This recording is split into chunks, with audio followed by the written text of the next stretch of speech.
Mike, it's funny, you look outside and it looks like a pretty decent day. I Yeah. mean, not bad, but some storms moving through. Yeah, it really depends on where you are right now. Yeah. We've had some people send in videos of hail. Wow. We've had people talk about strong wind gusts.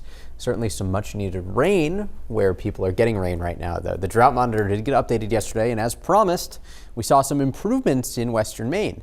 What caught me by surprise a little bit was the moderate drought rating for the Penobscot Bay.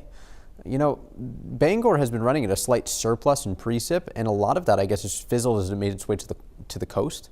So still some issues out there as far as rain goes. And today, I think a lot of the heavier precip will actually stay across portions of western Maine. Right now, dew points are back up, though. 66 in Portland, 63 in Bangor. The higher the dew point, the more moisture we have in the atmosphere. If you don't like humidity, it feels uncomfortable in Portland right now and sticky across other parts of Maine. And this is all out ahead of a cold front, which is passing through right now. You can actually pick it out pretty clearly here on the visible satellite with the temperatures overlaid.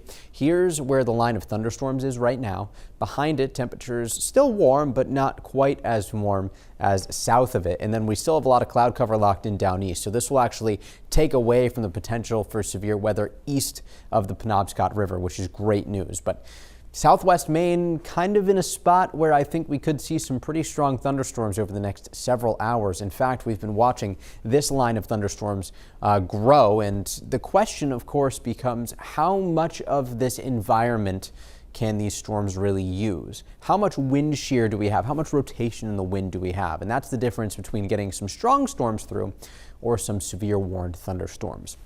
Right now, no severe warnings out there.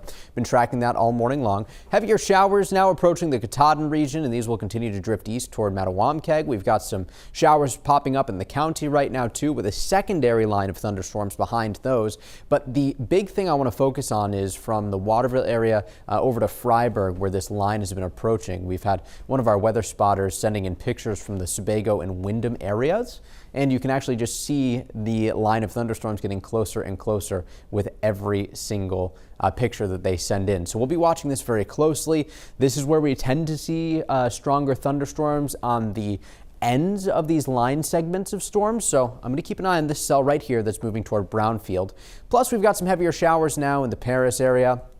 Probably some thunder there. If you know anybody who's out on Sebago Lake or on any of the Belgrade lakes, let them know that things are about to get a little bit active. This is the second one that we're tracking here.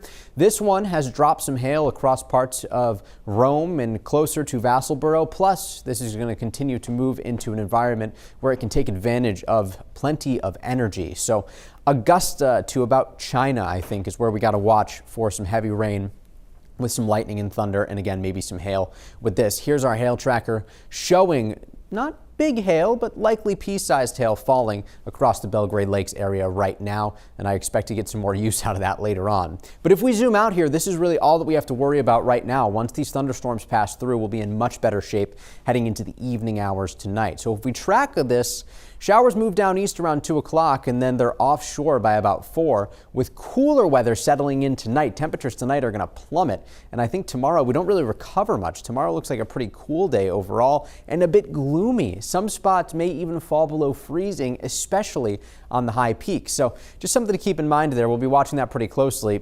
Anybody who's planning to go to Katahdin or Mount Washington or hike, you may want to bring layers with you, maybe even some winter gear, believe it or not. There could be some flakes across the highest peaks in Maine and New Hampshire tomorrow.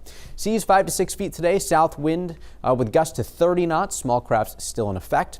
62 tomorrow, inland 60 on Monday, and then 62 on Tuesday. We'll warm things up just a little bit. Looks like this actually may be the 7-day from last night, but all things considered, Amanda, the bottom line here is that for Father's Day, you want to take away, the takeaway for Father's Day, rather, is that it's not going to be a warm day. It's going to be cool, but, you know, with the rain out there, it's just an excuse that Dad doesn't have to mow the lawn. Right, exactly. It's all about the bright side, right? Just relax, Dad. Yeah, sit back and enjoy.